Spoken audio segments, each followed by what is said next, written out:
In June of 2022, Gaylyn Morris had been sitting at home all day waiting on her boyfriend Andre Smith to come home because she hadn't seen or heard from him all day. This was something that had been going on for a while, so she became anxious and very upset and decided that she was going to go look for him to see if her intuitions were right.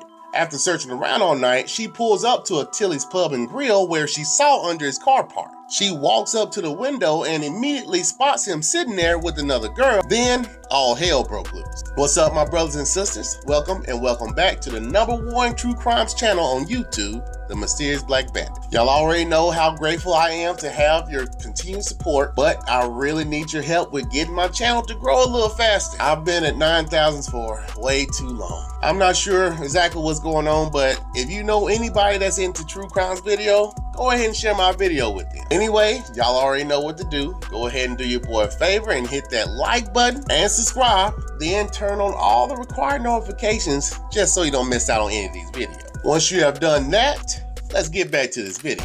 Gaylyn Morris, a 26-year-old Indiana woman, had been living with her boyfriend Andre Smith over the last few years, but over the time she started to have these suspicious feelings about him cheating because lately he had been staying out all night. Then on June 2nd of 2022, Gaylyn did not see him at all the whole day, so she called him several times until he answered and confronted him about a woman she thought she'd seen him with a few days ago. They went back and forth over the phone for a while until Gaylyn got fed up and told him he could come home and pack his bags and get out of their home, then hung up on him. The very next day, Andre still hadn't come home, nor did he answer his phone when she called. So she decided she was going to drive around and look for him. Now, after driving around for hours, she remembered that she put an AirTag in his car, which is a tracking device, and it led her directly to his location at this shopping center parking lot. As she was driving around looking for a park, she began asking random people if they seen a tall, dark-skinned guy with dread, but at the time, no one had noticed him in that area. She then looks over and sees Andre sitting inside the Tillys pub and grill, so she immediately finds a park to walk up and confront him and whoever he was with. As soon as she walks in and sees that he was with another girl, she started yelling and calling him out his name, then walks over to where they were sitting and began hitting on Andre and tries to pull him out his chair.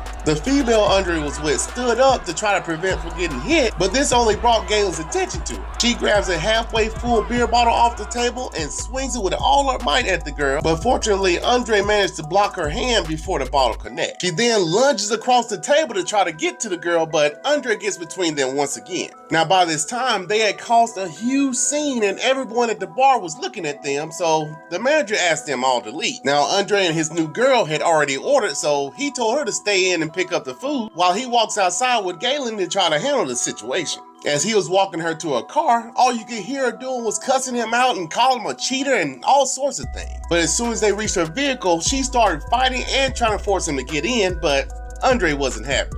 After the altercation ended, Andre walks back into the bar and met up with his date again, but he notices that she's still sitting in that parking lot. By this time, Gaylyn had lost it. She felt that if she couldn't have Andre, no one could. So she jumps into her vehicle and starts speeding down the sidewalk to try to hit the both of them.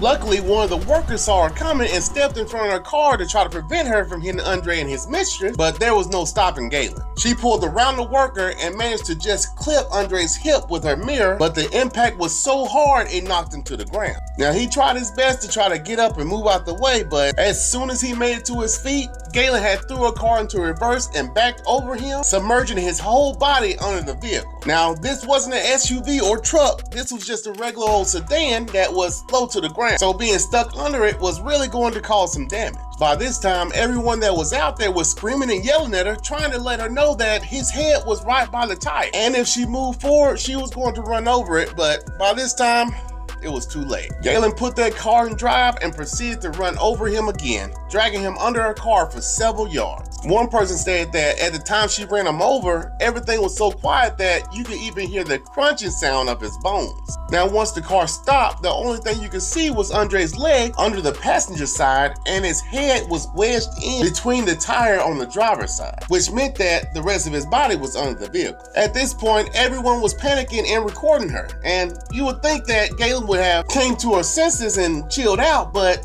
that wasn't the case. She hopped out the vehicle, not even worried about Andre's well-being, and headed straight to the other girl to try to attack her yet again. But fortunately, the people that were out there stopped her. Now, amongst the crowd was an off-duty registered nurse that had watched the whole thing go down. So as soon as the chaos stopped, she ran over to try to help Andre. Once she got to him, Andre was completely unresponsive, but she could see that his eyes were still open and he was faintly breathing out his mouth. With his head being wedged behind the driver's side front wheel, the position of his body wouldn't allow the nurse to take his pulse. So all she could do is wait there with him until the police and paramedics arrived. She stated that as she was sitting there with him, she noticed that his breathing had become more shallower and intermittent, and within minutes, he completely stopped breathing. When the police arrived, Gaylyn was still at the scene, so they immediately placed her on arrest, and after examining Andre, he was pronounced dead. Now, when the police questioned Gaylyn, she stated that her and Andre had been living together, but she started to notice the last few days he had been staying out all night, so she figured that he might be with another woman. And after not seeing him all day on June 2nd and 3rd, she was going to get in her car and go find him.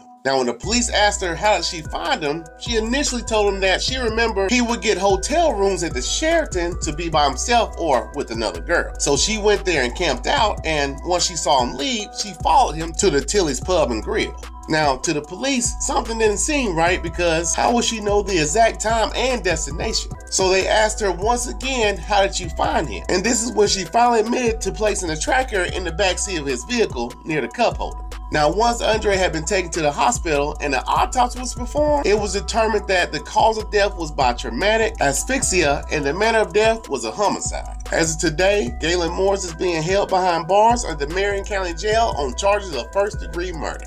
And that will bring this video to an end, my beautiful people. I am sure you already know these AirTags were designed to help people keep track of their valuables, devices, and products, but some feel as though people are just using them to track other people. Andre's mom stated that the young lady that was in the car with him that night told her that somebody was following him the whole time, and Andre had kept looking in his phone because she kept texting him, "I know where you are." So they had pulled over to look around the car, but still couldn't find the tracker. Now, December 5th of 2022, a class action lawsuit against Apple was filed in the federal court of San Francisco. The lawsuit claimed that Apple was selling a device that contributed to electronic surveillance, stalking, fear, and ultimately death. So what do y'all think about this AirTag tracking device? Do y'all think that this device needs some type of restriction, or do you just think that it needs to be taken off the market completely? Well, let me know down in the comments. All right, that will be it for now. If you guys enjoyed this video, make sure you hit that like button and don't forget to subscribe and turn on those notifications.